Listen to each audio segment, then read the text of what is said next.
गोटे भारी कॉमन जिनस लोक मान मन में बहुत प्रश्न किंतु सहजरे कहि पारंतिनी जोटा है आमर शीघ्र पतन।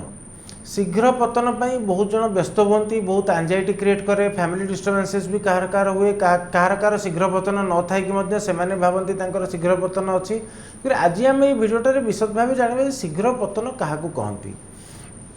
शीघ्र पतन आमर जदि आम डेफिनेशन वाइज जावा ताहले आम कहवा जदि जड़े लोक सहवास करने समय हस्तमैथुन करने समय शीघ्र पतन डिसाइड हुए नॉर्मली सहवास करने समय तार गोटे मिनिट रु आगरू डिस्चार्ज हो जाए एक किंबा तांको पार्टनर जेतिक समय चाहती ता पूर्वर तांकर डिस्चार्ज हो जाए ताकू मध्य शीघ्र पतन कह जाए। से जदि से जिनसटा सबू जो समय से सेक्स करेंगे सब बेले हो एमती ना 100 थर सेक्स कले थे जल्दी डिस्चार्ज होगा से शीघ्र पतन आम कह ना से जिते सेक्स करुवे सब गोटे मिनिट रु आगरू डिस्चार्ज हो कि पार्टनर साटिस्फाइड हो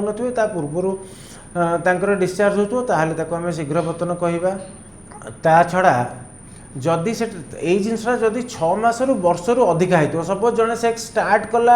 तार सेक्सुअल लाइफ स्टार्ट है आज से मसे पर आसला कहला आज्ञा मोर जल्दी डिस्चार्ज हो जाए से आम शीघ्र पतन नबानी तार जेहेतु सेक्स एक्सपोजर कम अच्छी से हूँ तो 6 मास रु वर्ष भितर सेटल हो जाए तेणुक 6 मास रु वर्षे पर ही आम शीघ्र पतन बोली स्टाम्प करवा।